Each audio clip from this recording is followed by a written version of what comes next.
السلام عليكم ورحمة الله وبركاته.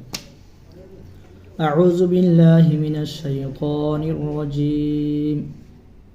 بسم الله الرحمن الرحيم. والتين والزيتون وطور سينين وهذا البلد الأمين. لقد خلقنا الإنسان في أحسن تقويم ثم رددناه أسفل سافلين إلا الذين آمنوا وعملوا الصالحات فلهم أجر غير ممنون. فما يكذبك بعد بالدين أليس الله بأحكم الحاكمين.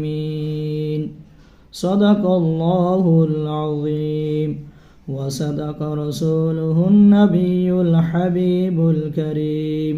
السلام عليكم ورحمة الله وبركاته.